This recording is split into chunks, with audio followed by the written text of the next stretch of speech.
Hey, welcome back. Today we're going to take a look at some of the distribution myths, as we call them. Yes, we're going to break down some common misconceptions that might be holding your hotel back when it comes to distribution strategy. All right, let's start with one of the biggest myths out there. Direct bookings are always the cheapest. As hoteliers, we are obsessed with the idea of direct bookings, and for good reason. They're often seen as the cheaper option compared to booking that come through an online travel agency, right? But is that always really the case? Well, here's something to ponder. Many a times they can be, and sometimes they're not. It's not as cut and dry as you'd like to think. You've got to do a little bit of detective work here. Look at the data, crunch some numbers, and really understand the costs involved in getting those direct bookings. Are you factoring in all your marketing expenses? How about payment acceptance costs? What about cost of the marketing teams? And last but not least, what are the volumes involved?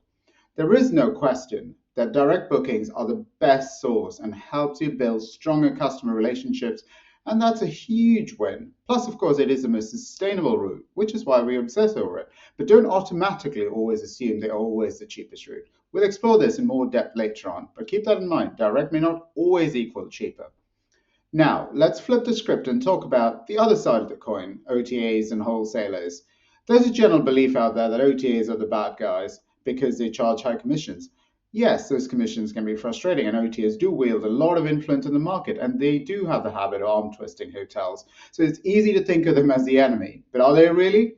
I would say not exactly. You could say they're more like frenemies. They might take a cut, but they also bring you a lot of business. The key is to negotiate smartly and figure out how these platforms can work for your hotel, not against it. What about wholesalers? A lot of hoteliers assume that wholesale business is bad because of the high costs involved, and in the past have not been known to hold themselves to the highest standards when it comes to redistribution of rates and rate leaks. But again, it's not that simple. It all depends on how your contracts are set up, what those costs actually are, and whether you're getting incremental business.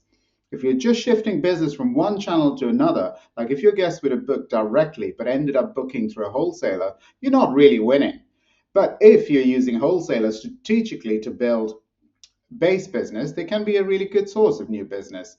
The trick is to apply smart revenue management principles and make sure you're getting value out of each channel. Okay, next up is another common misconception that we've got to clear up, the idea that distribution and revenue management are more or less the same thing. Revenue management, or RM, is all about optimizing revenue and revenue strategy. It's about selling the right room to the right person at the right time and at the right price. But distribution, well, distribution is more like the top of the funnel. It's a part that drives all those bookings into your hotel in the first place. It's about connectivity, managing relationships, negotiating contracts, and ensuring your hotel rooms are available across all the right channels. Now, here's the thing. Revenue management and distribution work together and have to. They're kind of like two sides of the same coin. You can't have one without the other. So, can a revenue manager be a great distribution manager? Absolutely. But they're definitely not the same job. You could say they're joined at the hip and they need to work in sync to get the best results. Understanding the differences and synergies between the two is key to getting your distribution strategy right. All right, last but definitely not the least, let's talk about the myth that distribution is all about technology. Now, there's a lot of tech involved in distribution, from channel managers to booking engines to property management systems. Technology plays a huge role in making sure hotels connected and that bookings are flowing smoothly. But here's the catch. Technology alone isn't enough. You can't just throw a bunch of fancy tools into the mix and expect everything to magically work.